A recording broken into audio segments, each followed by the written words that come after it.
Vamos dar início a mais uma aula de discipulado e integração. Só lembrando que já passamos aqui pela aula de salvação, batismo, ceia do Senhor. E hoje nós veremos sobre a igreja local.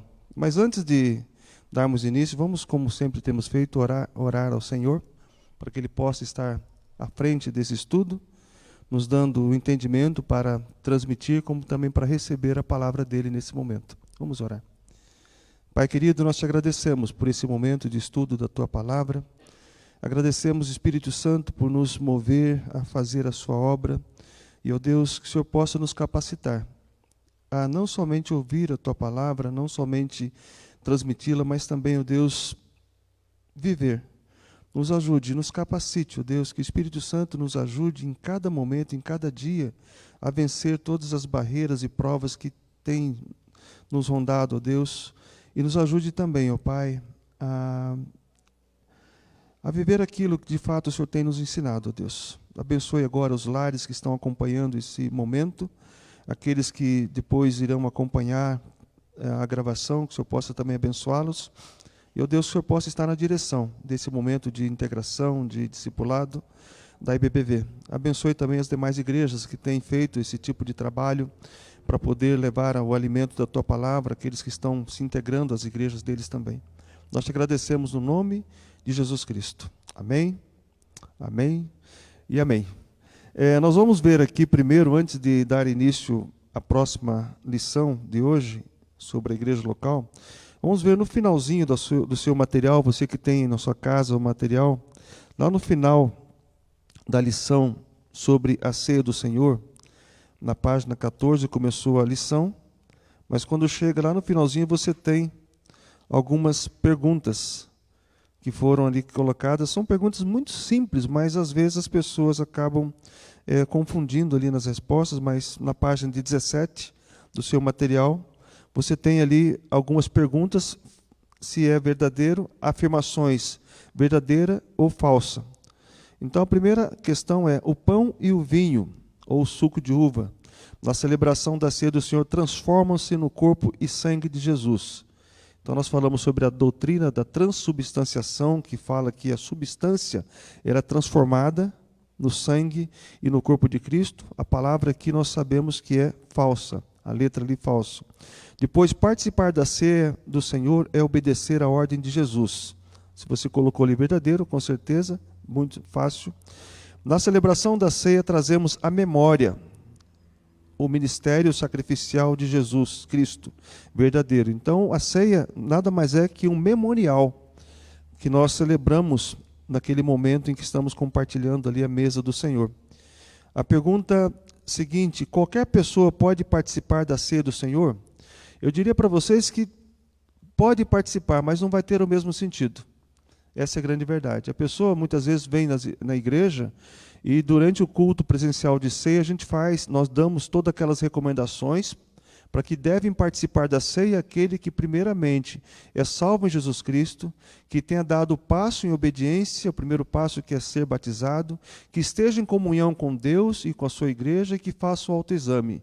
Então a pessoa que não é salva ainda, que não aceitou Cristo como Salvador, que não foi batizada, que não está em comunhão com Deus e com a igreja e nem quer saber de fazer autoexame, não deve participar da ceia. Então, aqui a pergunta, a afirmação que é colocada: qualquer pessoa pode participar da ceia? Não. Somente aqueles que estão dentro desses pré-requisitos. Nós até falamos que existe a ceia ultra restrita, que é aquela ceia que somente as igrejas promovem para os seus membros daquela igreja local. E existe a ceia restrita, que é o que nós celebramos. Qualquer pessoa que vem de outra denominação, sendo batizado em Cristo Jesus nas águas, estando em comunhão com Deus e com a sua igreja, e fazendo um autoexame dentro desses pré-requisitos, a pessoa pode participar aqui na Igreja Batista Bíblica do Boa Vista. Mas existe também aquela ceia aberta, onde todos podem participar, independente se confessa a Cristo ou não, se concorda com Ele ou não, participam. E não é o que nós encontramos na palavra. Você tem que acreditar em Jesus como Salvador para poder participar da mesa dele. Você não vai convidar para sua mesa uma pessoa que é sua inimiga. Talvez você até chame, mas não sabe se ela é inimiga ou não, né? Mas vamos lá. Outra afirmação: celebramos a ceia do Senhor anunciando a sua morte até o seu retorno. Então, verdadeiro. Então, um grande fato. Essas últimas questões aqui da lição sobre a ceia do Senhor, fechamos essa lição, você pode acompanhar aí no seu material, pode preencher e com certeza Deus vai nos abençoar nessa caminhada.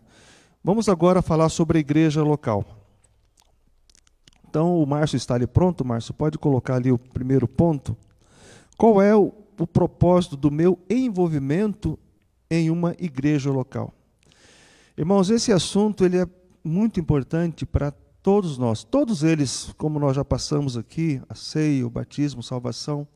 Mas a igreja local é algo muito importante na nossa vida. E aqui nós temos como primeiros pontos, nós temos ali, Deus estabeleceu 3 grandes instituições nesta terra, que jamais elas vão ser destruídas. Por exemplo, a família, existe ali também o governo civil, que Deus instituiu, mas a igreja local, ela prevalecerá. A igreja prevalecerá. A igreja local. A igreja local é comissionada por Deus para cumprir o seu propósito de ganhar almas perdidas e aperfeiçoar os salvos. Portanto, o plano de Deus para o crente sempre será melhor efetuado quando ele estiver filiado a uma igreja local. Então, nesse período de pandemia, de dificuldade que nós estamos vivendo, é tão bom poder fazer parte de uma comunidade onde você pode ser assistido diante da sua dificuldade e também podemos assistir outras pessoas. Isso é muito bom. A igreja local, e tem também ali, nós vamos ver durante esse estudo, quais são os principais requisitos ou características ou tarefa que temos nesse momento em que estamos filiados à igreja local. Vamos lá então. O propósito dessa lição é de enfatizar o papel central que a igreja local deve ter na vida diária do cristão. Primeiro, o que é igreja? O que é igreja? A palavra igreja vem do grego chamado eclésia, que significa nada menos que chamados para fora. Ou seja, chamados para fora do mundo, para fora do pecado, para estar dentro da vontade de Deus, para poder proclamar também a verdade de Deus para as pessoas que estão perdidas no mundo. A igreja não é constituída apenas de 4 paredes. Nós vamos ver aqui, como diz o primeiro ponto A ali, diz que não é um prédio. Nós adoramos a Deus em espírito e em verdade. No Evangelho de João, capítulo 4, versículo 24, nós lemos que Deus é espírito. João 4, 24, você lembra? Deus é espírito, importa que os seus adoradores o adorem em espírito e em verdade. Aí já está começando a igreja de Deus, a igreja local. E também nós temos outro ponto do nosso estudo aqui. Nossos corpos são o templo de Deus. 1 Coríntios 6,19. Esse texto diz: acaso não sabeis que o vosso corpo é santuário do Espírito Santo, que está em vós, o qual tendes da parte de Deus, e que não sois de vós mesmos? Então nós temos ali uma grande verdade da palavra de Deus, que igreja ela é constituída por pessoas. E também mais um ponto da mensagem, a letra B, você pode acompanhar no seu material. Não é um grupo denominacional de congregações. Temos, com certeza, a igreja instituída na parte civil, é necessário colocarmos, registrar, mas não é definido apenas por um grupo de denominações ou por um prédio. A igreja local, conforme a definição nós temos aqui, é o corpo de homens e mulheres salvos e chamados por Deus para servir numa área específica. E em vermelho eu destaquei ali, a igreja é o corpo de Cristo, as multidões salvas de cada nação. Então nós temos nessa verdade aqui, a igreja de Deus não é apenas a igreja batista bíblica do Boa Vista. Quando existe uma igreja dizendo que somente a igreja de Deus ela é a certa, ela está sendo, na verdade, uma seita. Uma seita é aquela que prega a exclusividade, que somente ela que levará a Deus, somente ela que está correta. O que nós cremos, na verdade, é que a igreja, ela é o corpo de Cristo, as multidões salvas de cada nação, ou seja, o mundo inteiro. Nós fazemos parte do corpo de Cristo. Quando Cristo vier arrebatar a sua igreja, ele levará a igreja que está constituída aqui no Boa Vista, no bairro Santa Cândida, está constituída até mesmo embaixo de uma árvore, entre cadeiras, onde tiver 2 ou 3 reunidos, em nome de Jesus Cristo, ali está constituindo uma igreja. Então nós sabemos que a igreja faz parte, é uma igreja, como nós muitas vezes falamos aqui, é a igreja universal de Deus, a reunião de todos os membros do mundo inteiro, do corpo inteiro de Cristo. E vamos lá. Em 1 Coríntios 12, 27, se você puder acompanhar na sua Bíblia aí, 1 Coríntios 12, 27, nós vemos ali que Paulo, escrevendo aos crentes de Corinto, ele diz claramente, lá no versículo 27, vós sois o corpo de Cristo. É isso que diz a sua Bíblia? Vós sois o corpo de Cristo, e individualmente membros desse corpo. O que nós aprendemos nesse versículo aqui é que ninguém pode dizer que é igreja sozinho. Então, se você diz, eu sou igreja em casa, sozinho, sem estar em comunhão com o corpo, não é verdade. Existe hoje o fenômeno dos desigrejados. Aquelas pessoas que estão fora das igrejas e que se dizem igrejas também. Mas eles acabam se reunindo, às vezes, nas casas e formam ali uma igreja. E quando tem que batizar alguém, quando tem que fazer um culto de fúnebre, de velório, ou quando tem que fazer um casamento, muitas dessas pessoas procuram uma igreja. Um corpo, um prédio para poder fazer ali um pastor ordenado, ou até mesmo eles celebram isso mesmo sem ter sido ordenado como pastores. Mas, enfim, nós temos esse fenômeno em que as pessoas dizem, eu sou igreja. Mas sozinho nós não somos igreja. Nós não podemos dizer que o nosso dedinho do pé ou da mão é o corpo todo. Nós vamos ver mais à frente o porquê desse detalhe. Então, quando Paulo faz isso, lá em 1 Coríntios capítulo 12, dos versículos 14 a 27, Paulo compara o corpo da igreja com o corpo humano. Nós vamos ver aqui, vamos discorrer esse texto aqui. A partir do versículo 12... nós vamos ler até o versículo 27. Então diz que cada membro tem uma função diferente. Nenhum membro pode funcionar sozinho. Então nós vamos ver ali no versículo 14, do capítulo 12 de 1 Coríntios, diz, porque assim como o corpo é um e tem muitos membros, e todos os membros, sendo muitos, constituem um só corpo, assim também com respeito a Cristo. E no versículo 21 diz assim, 21, não podem os olhos dizer à mão, não precisamos de ti, nem ainda a cabeça aos pés, não preciso de vós. Como nós temos essa afirmativa que você está olhando aí na projeção ou no seu material, cada membro tem uma função diferente e nenhum membro pode funcionar sozinho dentro da igreja. E outro ponto em destaque nesse estudo, a contribuição de cada membro é muito importante. Versículo 22 a 24. Diz assim, pelo contrário, os membros do corpo que se parecem ser mais fracos são necessários. E os que nos parecem menos dignos do corpo, a estes damos muito maior honra. Também os que em nós não são decorosos, revestimos de especial honra. Mas os nossos membros nobres não têm necessidade disso. Contudo, Deus coordenou o corpo, concedendo muito mais honra àquilo que menos tinha. Então, dentro do corpo de Cristo, nós temos pessoas que se dizem, olha, eu não tenho muita importância dentro do corpo de Cristo, eu só sei orar. Essa é uma das principais tarefas dentro do corpo de Cristo. Se você é uma pessoa que se dedica à oração, você já está fazendo a principal função dentro do corpo de Cristo.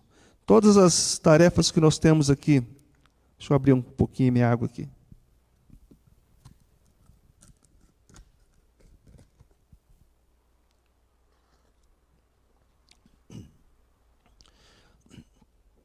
todas as demais tarefas que nós faremos dentro da igreja, se não tiver oração, não vai à frente. Então nós sabemos o grande exemplo foi nosso mestre Jesus Cristo, quando ele foi comissionar os seus discípulos, ele passou a noite em oração. E todas as vezes que ele tinha que tomar uma decisão importante, ele ia para o monte orar. E nós temos que nos dedicar à oração. Então, não pense que você não tem importância dentro do corpo de Cristo. A contribuição, conforme nós vimos nesse ponto aqui, de cada membro é extremamente importante. Eu fico imaginando se essa igreja não tivesse pessoas para nos ajudar aqui na limpeza. Nesse período de dificuldade, nós estamos aí sem uma zeladora, mas tem pessoas que se dispõem. E aquelas pessoas que cuidam também ali da porta, da recepção, o pessoal do som, o pessoal que faz muita coisa aqui na igreja, e Deus seja louvado pela sua vida. É muito importante. E falando também do pessoal da música, do louvor, o que seria da igreja sem o nosso louvor, sem o pessoal que está aí se dedicando. Então, a contribuição de cada membro é muito importante. Não pense, pelo fato de você fazer algo que não apareça, você está sendo desprezado de forma alguma.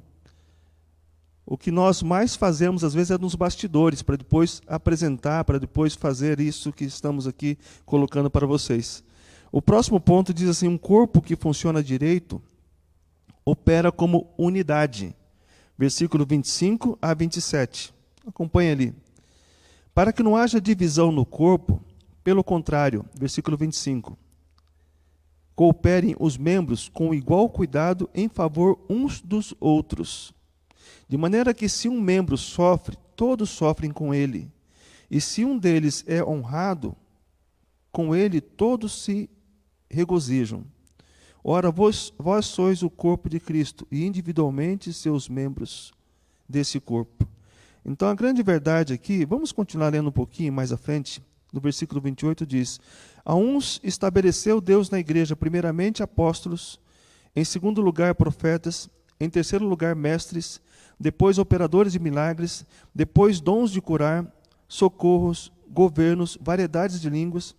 Porventura são todos apóstolos, ou todos profetas, são todos mestres, ou operadores de milagres, têm todos dons de curar, falam todos noutras línguas, interpretam-nas todos. Entretanto, procurai com zelo os melhores dons, ao passo que vou mostrar a vocês um caminho mais excelente. Daí Paulo começa a falar sobre ali a questão do amor. Tudo o que fizermos devemos ter dedicação e amor. E dentro do corpo de Cristo, conforme nós estamos vendo nesse ponto ali, um corpo que funciona direito, opera como uma unidade. Então, se você está dentro do corpo de Cristo, procura ser uma unidade. Procure fazer com excelência aquilo que Deus colocou no seu coração. Nós sabemos que nenhuma igreja, quando a igreja é instituída, quando foi instituída lá em Atos, capítulo 2, Deus deu dons a todos de forma diferente. Então não pense, porque você é, digamos, pastor, você é o mais importante dentro da igreja, ou presbítero. Não é assim. Ou porque você ali ministra, ou ensina, ou não é. Todos nós somos importantes. O que acontece dentro do corpo de Cristo é que cada um tem a sua responsabilidade. Então, se nós temos responsabilidades dentro do corpo de Cristo, a responsabilidade maior por cuidar das ovelhas de Deus não é o ministro de louvor, não é o líder de ação social, não é o líder da escola bíblica dominical. A responsabilidade pelas ovelhas de Deus, espiritualmente falando, é o pastor daquela igreja, é o presbítero, é aquela pessoa que Deus ungiu para poder estar ali à frente daquele corpo. Porque é a eles que Deus vai cobrar se alguém se desviar. Por isso Hebreus fala muito claramente, vamos abrir lá em Hebreus, depois a gente volta para 1 Coríntios.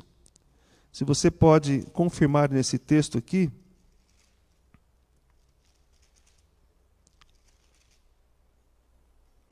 Em Hebreus capítulo 13, nós temos ali, no versículo 7, lembrai-vos dos vossos guias, os quais vos pregaram a palavra de Deus, e considerando atentamente e considerando atentamente o fim da sua vida. Imitai a fé que tiveram. Uma vez ouvi um pastor pregando numa ordenação de um pastor dentro de uma igreja. O pastor foi convidado a pregar. Pastor José Cristóvão, para quem está me ouvindo e conhece, ele já está na glória com Deus. E ele pregou numa ordenação de um pastor em 1987. Eu estava lá naquele culto de uma quarta-feira, e ele falou que o pastor deve ser superior à ovelha em apenas uma coisa. Aí ele usou esse texto aqui: imitai a fé. Imagine um pastor sem fé. Como seria aquela igreja? Imagine um pai sem fé, uma mãe sem fé. Então você é líder, tenha fé. E que as pessoas possam, conforme diz o texto aqui, imitar a sua fé. E aqui está falando daqueles que já partiram, ou que estão atuando também, né? Pode ser. Imitai a fé que tiveram. Mas mais à frente um pouquinho, em Hebreus 13, versículo 17, diz: obedecei aos vossos guias e sede submissos com eles, pois velam por vossas almas, como quem deve prestar contas, para que façam isto com alegria e não gemendo, porque isto não aproveita a vós outros. Então, como fala ali, obedecei aos vossos guias, porque na verdade, quando nós, como estamos à frente de um trabalho, nós temos que dar a orientação conforme a palavra de Deus. Se nós estamos falando ou fazendo algo que não está dentro da palavra de Deus, não obedeça. Por isso que Paulo falava: imitai, sede meus imitadores, como eu sou de Cristo. Então, se eu fizer algo na igreja que não seja a imitação de Cristo, não faça, não obedeça. Mas quando nós falamos da palavra de Deus, o nosso desejo é que você possa obedecer, não a nós, mas a palavra de Deus. Porque nós estamos aqui pastoreando, não é o rebanho nosso, é o rebanho de Deus. E só mais um texto, para depois voltarmos à lição. Lá em 1 Pedro capítulo 5, 1 Pedro capítulo 5, tem uma orientação aqui de Pedro a todos que estão à frente de algum ministério, que diz assim: pastoreai o rebanho de Deus, no versículo 2, 1 Pedro 5, 2. Pastoreai o rebanho de Deus, que há entre vós, não por constrangimento, mas espontaneamente, como Deus quer, não por sorte da ganância, mas de boa vontade, nem como dominadores dos que vos foram confiados, antes tornando-vos modelos do rebanho. Ora, logo que o Supremo Pastor se manifestar, recebereis a imarcessível coroa da glória. Então, nesse texto, nós temos a recomendação: pastorear não é o meu rebanho. Muitos pastores falam, meu rebanho, meu povo, de uma forma carinhosa, não dá para condenar isso, mas quando você tem isso em mente, dizendo que esse é o meu rebanho, esse ninguém tira, e quando se eu sair dessa igreja, vou levar muito. Não é certo isso. Você está falando aí, você está pastoreando, está liderando o rebanho de Deus. E conforme diz, não como dominadores. Tem pessoas que têm medo do seu pastor. Tem medo, quando ouve os passos dele chegando, fica tremendo. Olha lá vem o pastor. Não é assim. Nós temos que estar junto das ovelhas, temos que estar juntos. E, como diz ali, logo que surgir, logo que vier o Supremo Pastor, porque eu tenho o meu Supremo Pastor, eu presto conta a ele. Ele nos dará aqui, conforme diz, a imarcessível coroa da glória. Mas, caminhando um pouquinho à frente.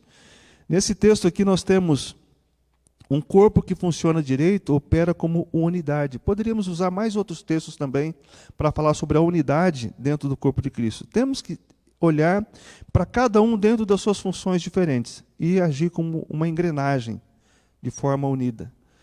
Qual é a função da igreja local? Nós temos ali na parte A. A primeira igreja local mencionada na Bíblia foi organizada em Jerusalém. Atos 2, a partir do versículo 41 até o 47, se você puder abrir a sua Bíblia, também você pode acompanhar, enquanto nós vamos falando aqui. Atos 2.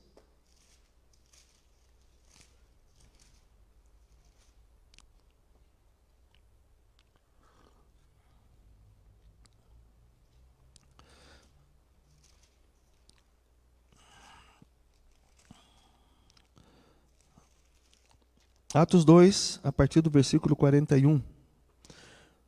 Nós temos ali: então os que lhe aceitaram a palavra foram batizados, havendo um acréscimo naquele dia de quase 3.000 pessoas. Aí começa ali a função dentro da igreja. Começa falando sobre o ensino da palavra. Depois vem a comunhão com outros crentes. Vem também a oração. Vem a observância das duas ordenanças, o batismo e a ceia do Senhor. Vamos ler até o versículo 42. Diz ali o 42, diz assim: e perseveravam na doutrina dos apóstolos. Doutrina que pregamos é dos apóstolos. Aquela que nós recebemos, que estão registradas nos evangelhos e nas cartas paulinas e nas demais cartas. Doutrina dos apóstolos. Na comunhão e no partir do pão, que está falando da ceia, e nas orações. Então, essas recomendações aqui, devemos praticar como igreja local. E vai à frente também, diz ali, para ser um testemunho da graça e do poder de Deus. Versículo 43, e em cada alma havia temor, e muitos prodígios e sinais eram feitos por intermédio dos apóstolos. Então, em cada alma deve haver temor. Se você faz parte de uma igreja local, tenha temor a Deus. Tenha respeito pelas autoridades que ali foram instituídas. Preserve a sua unidade, a sua comunhão um para com o outro. Conforme diz ali, um testemunho da graça e do poder de Deus. Não seja, como nós sempre falamos às vezes aqui na igreja, não seja um testemunho. Não faça com que muitas pessoas vá até a igreja na qual você faz parte e diga: poxa, eu nunca mais quero voltar naquele lugar, porque eu não vejo comunhão, não vejo um testemunho da graça e do poder de Deus naquela igreja. Então nós temos que ser ali luz, temos que ser sal, temos que fazer a diferença, não só dentro da igreja, mas também fora dela. Mas um detalhe muito importante dentro dessa questão aqui, está no versículo 44 e 45, que diz que é para assistência mútua e ministério. Vamos ler? Todos os que creram estavam juntos e tinham tudo em comum. Vendiam as suas propriedades e bens, distribuindo o produto entre todos à medida que alguém tinha necessidade. Não significa que eles iam vendendo tudo e deixando dentro lá da igreja. Eles, à medida que as pessoas tinham necessidade, se fosse necessário vender para poder suprir aquela necessidade daquele irmão, eles faziam isso. Então todos tinham tudo em comum, diz o versículo 44. Todos tinham tudo em comum. Será que nós temos tudo em comum dentro da igreja local? Temos que procurar ter tudo em comum. Então essa verdade aqui deve ser aplicada dentro da igreja. Então a pergunta é: qual é a função da igreja local? Ensinar a palavra, comunhão uns com os outros, a oração, observação das duas ordenanças, batismo e ceia, para testemunho da graça e poder de Deus, para assistência mútua e ministério. E o ponto fundamental também nesse estudo aqui, para alcançar a comunidade. Versículos 46 e 47. Olha só o que diz. Diariamente perseveravam, unânimes no templo, partiam pão de casa em casa e tomavam as suas refeições com alegria e singeleza de coração.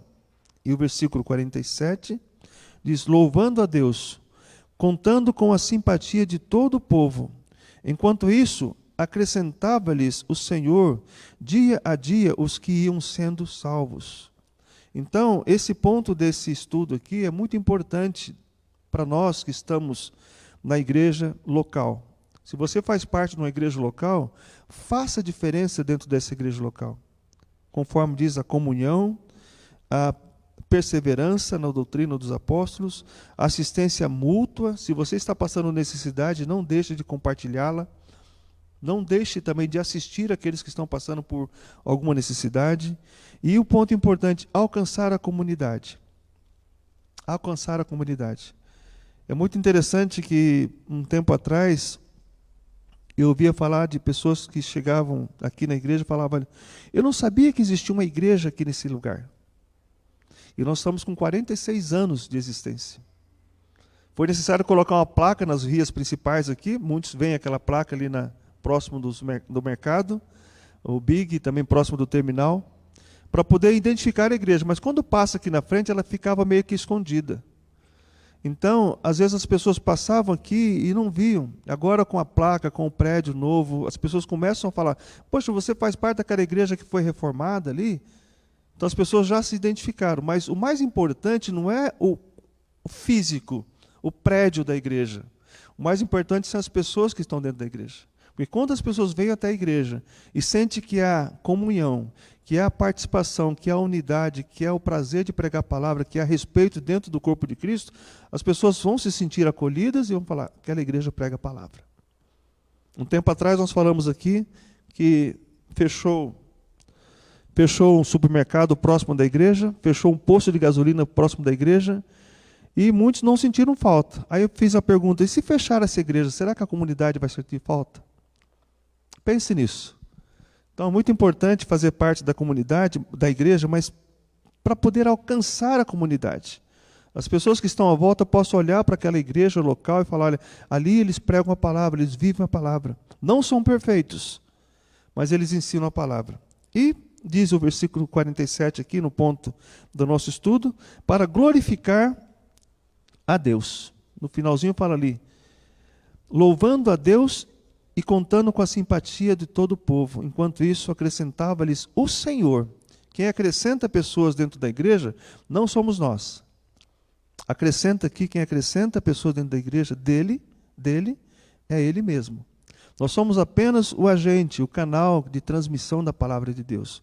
Quem vai convencer as pessoas de que são pecadoras, de que precisam se arrepender, de que precisam receber Cristo como Salvador, é o Espírito Santo.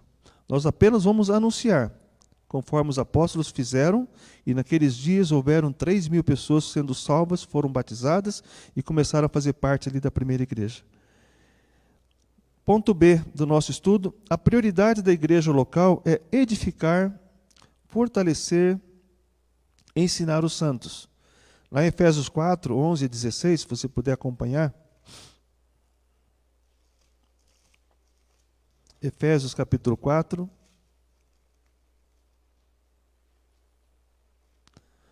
Versículos 11 a 16.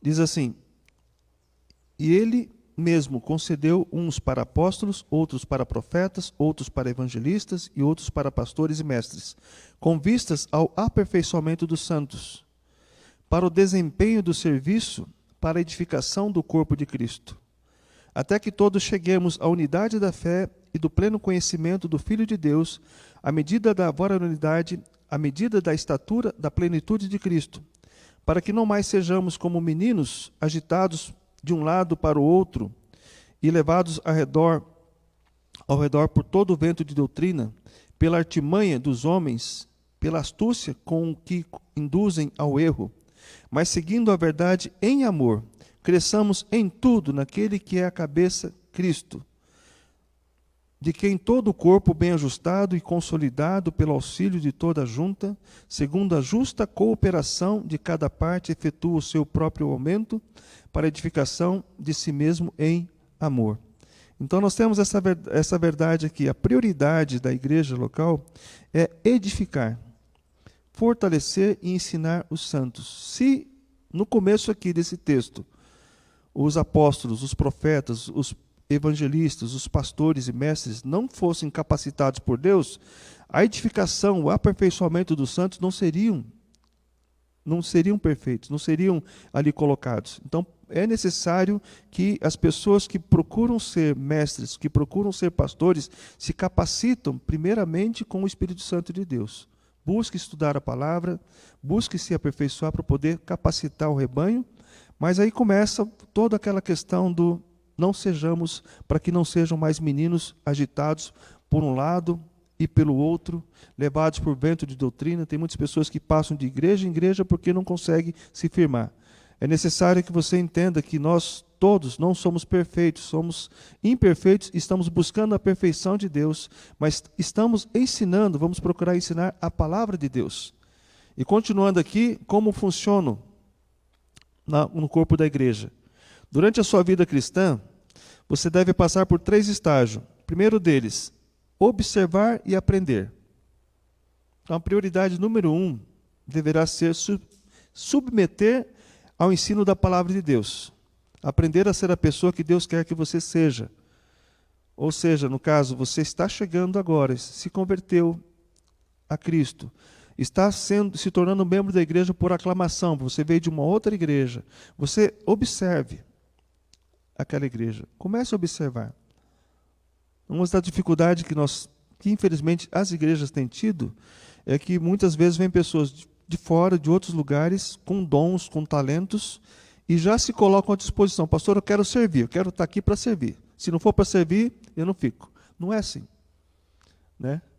Eu conheço um casal que falou isso para mim muito tempo atrás, e tem sido um testemunho. Eles não vieram aqui para servir, assim, já. Eles falaram, eu quero observar. E observando, hoje eles estão servindo. Isso é importante, é ou não é? Então a gente sabe disso, e a gente vive por testemunho. Então, e às vezes quando vem a pessoa, se converte hoje, e amanhã ele não pode chegar e já ensinar, abrir a Bíblia e ensinar ali um texto, uma história, não tem como. É necessário passar por esse estágio de observar e aprender. Depois ele passa pelo segundo estágio, que é participar. Com o tempo você crescerá naturalmente até o ponto onde você poderá começar a servir ou assumir algumas funções básicas dentro do ministério. Então isso é com o tempo, não é de uma hora para outra. Você, dentro da igreja de Cristo, do corpo de Cristo, você começa a observar. E com o tempo você não é só você que observa, mas também os líderes começam a observar também você. Observa a sua forma de crescimento, o seu jeito de ler, de acompanhar todos os detalhes da igreja. E com certeza a liderança vai orar e vai chamar você para participar de alguma atividade. E quando você for chamado para participar de uma atividade da igreja, creia, a liderança orou por você. E você vai falar, eu não estou pronto ainda, eu não sei, eu não posso fazer, mas Deus vai te capacitar. Às vezes a liderança percebe que há naquele membro o dom de ensino, o dom de liderança, o dom de falar. Aí o líder vai lá e fala com aquela pessoa, a pessoa, não, mas eu não sei, eu sou meio... Não, Deus vai te capacitar. Uma das formas de você descobrir o dom dentro do corpo de Cristo é se colocar à disposição do Senhor. É se colocar à disposição do Senhor. Depois vem o terceiro passo, que é a liderança. Enquanto o seu crescimento continua, você deverá alcançar o ponto onde você pode ministrar a outras pessoas da mesma forma que ministraram a você. Então a liderança é dada com o tempo dentro do corpo de Cristo. Então nós temos esses 3 pontos. Essas 3 fases podem ser comparadas com os 3 estágios do seu crescimento físico: a infância, a juventude e maturidade. Seja paciente, esse processo leva tempo. Continue sempre fiel à instituição estabelecida por Deus, que é a igreja. Não é fiel ao pastor da igreja, mas à igreja. Recentemente eu estive num concílio de pastor, onde um jovem candidato a pastor foi examinado ao ministério pastoral, e no final, a última pergunta feita a ele, aquele pastor, foi, e se no futuro, você está assumindo agora a igreja, você está tão feliz, tão empolgado para servir esse ministério, e se no futuro você não concordar mais com a doutrina desta igreja, se você começar a olhar e perceber que tem muitas coisas que você não concorda com a doutrina batista bíblica, o que você fará? Você irá mudar a cabeça do rebanho? O que você fará, se você não concordar mais? Aí o jovem pastor foi muito sábio e falou, eu saio da igreja. Eu prefiro sair porque essa instituição foi criada, ela está aqui há muito tempo, e com certeza pessoas oraram e colocaram a declaração de fé dessa igreja, conforme as Escrituras, e eu prefiro, para não atrapalhar o corpo de Cristo, que está ali instituído, que está crescendo, eu prefiro sair. Só que muitas vezes acontece o contrário. Pessoas mudam, querem mudar a história daquela igreja, a doutrina daquela igreja, e se a doutrina é da palavra, se você lutar tentando mudar, Deus ele vai dizer não. Ele vai lutar pela igreja. assim como Cristo lutou quando Paulo estava perseguindo a igreja. E perguntas básicas para irmos para o final. Ainda faltam 4 minutos. Como posso encontrar a igreja local onde Deus quer que eu o sirva? Pergunta bem interessante, né? Primeiro que nós orientamos aqui, ore sobre o assunto. Peça a Deus para mostrar-lhe qual igreja você deve se filiar. Segundo ponto, acho que está na projeção, né? Pode passar. Isso. Observe as qualidades de uma igreja e compare-as com as exigências bíblicas para uma igreja adequada. Então, a fase do namoro, até na própria igreja local, é importante você passar. Porque nós recebemos, durante esse período de 46 anos de igreja, de existência aqui, muitos visitantes. Muitas pessoas vieram até a igreja, começaram a observar.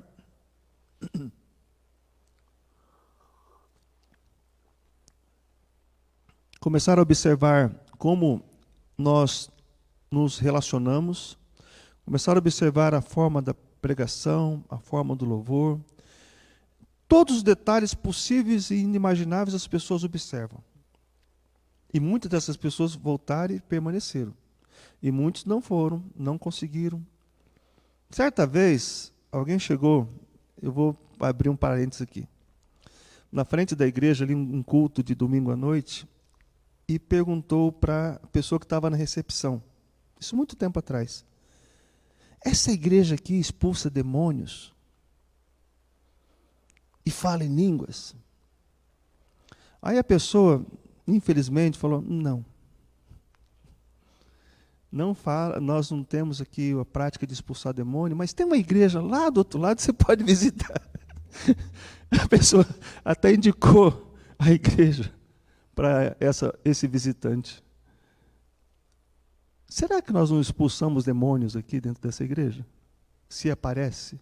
Será que não há manifestação de línguas? A manifestação de língua que tem aqui dentro da igreja é aquela de Deus. É a palavra de Deus. Nós cremos que muitos dons que Deus concedeu à igreja cessaram. E quando você vem dentro da igreja, você percebe que existe ali o silêncio e a oração, existe ali um compartilhar. Se houver manifestação, como já houve nessa igreja aqui manifestação, foi 2 vezes que aconteceram.